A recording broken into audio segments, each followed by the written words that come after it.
Have you ever tried computing the square root of 24k plus 25 for k equal to 0, 1, 2, and so on? Let's try it with a spreadsheet. In the first column, I've prepared a list of natural numbers. In the second column, we compute 24k plus 25. In the third column, we take the square root. Let's begin. Notice anything? As we go on, the third column shows either irrational numbers or prime numbers. 5, 7, 11, 13, 17, 19. Could this always be the case?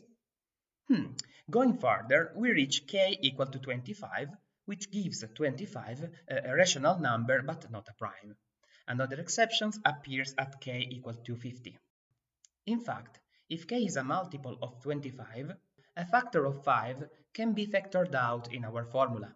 This suggests a revision. We should restrict k to values not divisible by 25. Great! Now we've got a full conjecture. So, how do we prove it? We don't. Finding primes isn't that easy, and the statement is false. When k is equal to 99, the expression gives us 49, a rational number divisible by 7. And from then on, there are infinitely many more exceptions. This exploration teaches us something. Appearances can be deceiving. Even if a statement holds for the first 99 values, it might fail at the 100th. So how can we verify a mathematical claim? We clearly can't check it for all numbers. We need a different approach. We need proofs. Today's video introduces, through a few games, the technique of mathematical induction, leading up to a few personalized versions that help tackle more complex problems. Ready? Let's go!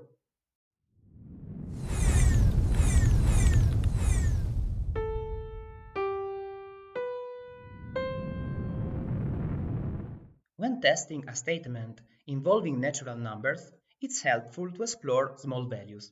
After all, a single counterexample is enough to disprove it. But if no counterexamples shows up, how do we know it's always true? This is where induction comes in. Its power lies in two ingredients. Prove the base case. Prove that if the statement holds for one case, it holds for the next. Sounds great!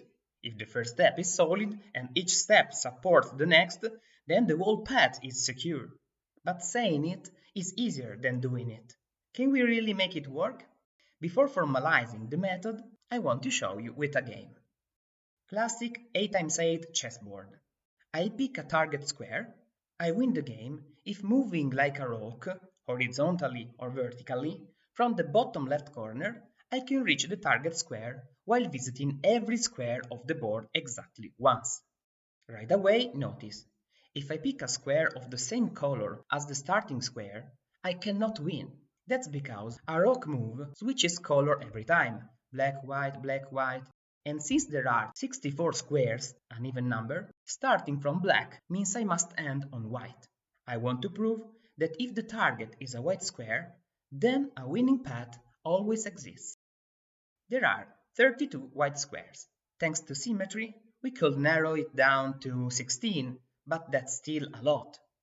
What if the board were smaller? Say 2 times 2. Winning paths are easy to find there. So why not use induction? Let's try to prove that the game can always be won if the target square lies on a white square of a 2n times 2n chessboard. At the end of the video, we look at rectangular boards, but for now, let's stick to square boards with even sides. We already know the statement is true for a 2 times 2 board, namely when n is equal to 1. Now, suppose we know it's true for a certain value n. We'll use that to prove it for n plus 1, which is for a board with 2 extra rows and columns. Let's say our target square is somewhere in this board. We split the problem in subcases. If the target is in this block, I can start with this outer path that leads into that block through the bottom left corner, which is black. So I haven't landed on the target prematurely. I now find myself inside a 2n times 2n board.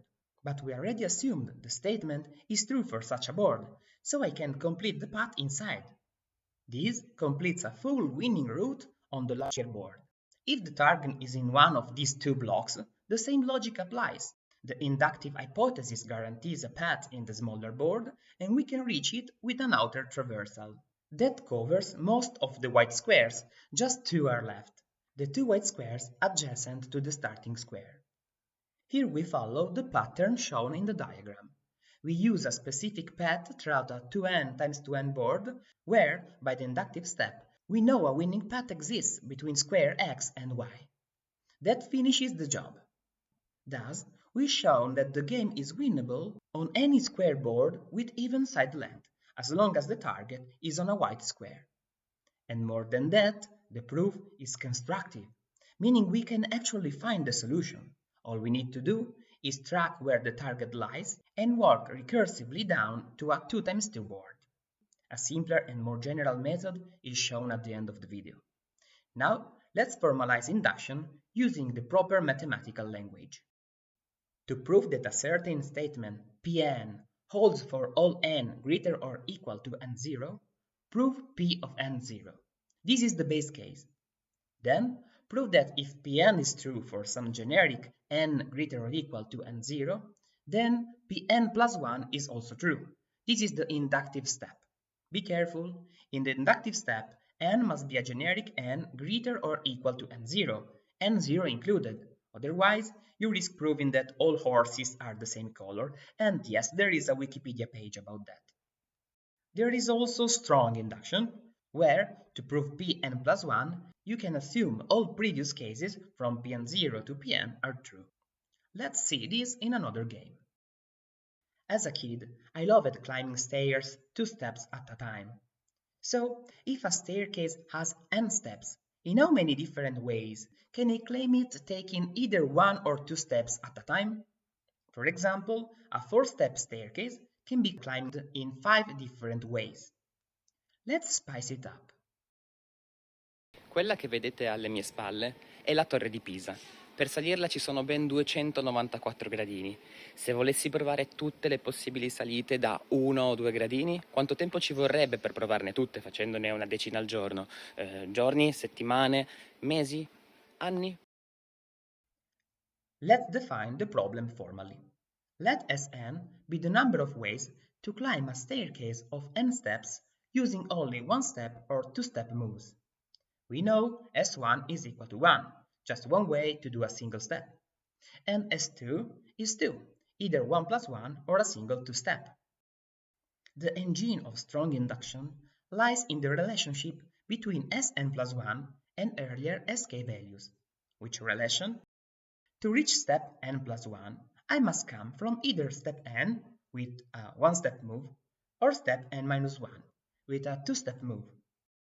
There are Sn ways to reach step n and Sn minus 1 ways to reach step n minus 1.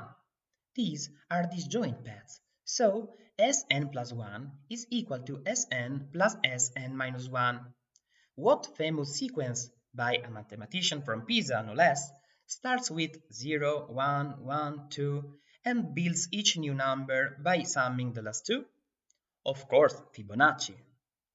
Since we have seen that S1 is equal to F2 and S2 is equal to F3, we now aim to prove the statement Pn, which tells us Sn is equal to Fn plus 1. We've verified it for n equal to 1 and 2. Now, the inductive step. Suppose Sk is equal to Fk plus 1 holds for all k up to n. Then we observed that Sn plus 1 splits into Sn plus Sn minus 1. For n and n minus 1, we can apply the statement, so this is also equal to Fn plus 1 plus Fn. The sum of two consecutive Fibonacci numbers gives the next Fibonacci number, Fn plus 2. We should prove P of n plus 1, namely that S of n plus 1 is equal to F of n plus 1, and we just did it. Così ora sappiamo che la risposta cercata è il 295esimo numero di Fibonacci, che è un numero enorme. Non devo spiegarvelo, credo, ma se anche tutti gli abitanti di questo pianeta venissero ogni giorno qua a Pisa a provare decine o centinaia di questi percorsi, il tempo necessario per provarli tutti sarebbe Ancora un numero enorme, il Sole diventerà una gigante rossa ben prima e non avremo più una torre né una terra. Fun fact: the ratio of consecutive Fibonacci numbers approaches the golden ratio phi.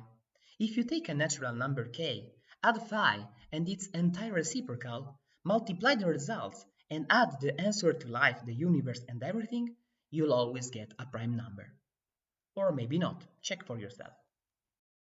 Back to our main point. In the proof we just saw, to compute Sn plus 1, we used not just one previous value, but two.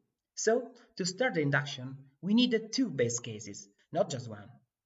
What I'd like to share with you is that the induction is flexible and has many possible customizations. If we want to prove a property Pn holds for all integers, we might prove it for one value and show that each value implies both the next and the previous. That way, all integers are covered.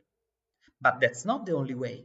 If it helps, you could prove that Pn implies both Pn minus 2 and Pn plus 5. Every integer can be reached with these two allowed movements. As long as you can reach all values through those steps, you are fine. What if a statement depends on two parameters, say n and m? Then you might prove p00 is true. Pn0 implies Pn plus 1 0, and Pnm implies Pnm plus 1. That would cover all of n times n. What matters is having a base case and propagation rules that, step by step, eventually reach all the desired values. Let's revisit the chessboard game. Do you remember it? I now want to prove that on any rectangular n times m chessboard, with n and m greater or equal to 2, the game is solvable if and only if the target square is of opposite color to the starting square when nm is even, or of the same color when nm is odd, and not the starting square itself. The other squares cannot be endpoints by a parity argument, but how do we prove the paths exist on those cases? With a customized induction. Let's take all two row boards as base cases. In these, the only winning path is a snaking one that ends at the target column, then back and forth through the remaining squares. Side note, we technically need an induction to prove all base cases, left as an exercise. By symmetry, the same path applies to two-column boards. Now, let's prove that P of nm-1 and P of n-1m imply P of n and m. That will cover all boards with both dimensions greater or equal to 2. Assume that claim holds for boards of size n times m-1 and n-1 times m. Now consider an n times m board. One of the two L-shaped paths shown in the figure won't contain the target. The only overlap is the starting square, which is not an endpoint. Assume, without loss of generality, that the bottom L path doesn't include the target. We follow that path, reaching an n times m-1 board. In the second case, we will get an n-1 times m board. By the inductive hypothesis, a path exists inside that board. The square we enter and the endpoints match the required color conditions of the statement. This should be checked case by case, but it's true. So we can use the inductive hypothesis to build a path for the whole board, and the claim is proved. This constructive proof is easier to apply than the one from earlier. From a corner, we keep following L-shaped steps in a chosen rotation until the target is outside that path. If it's inside, we switch direction of those L's and continue. Eventually, we reduce to a board with one side of length 2. Then finish it off with the snake and back and forth path. Hope you enjoyed the video. Now you know there is at least one fun game solvable by induction. And you can prove that if n fun induction problems exist, then n plus 1 do too. All that's left is to find them. And meanwhile, don't panic.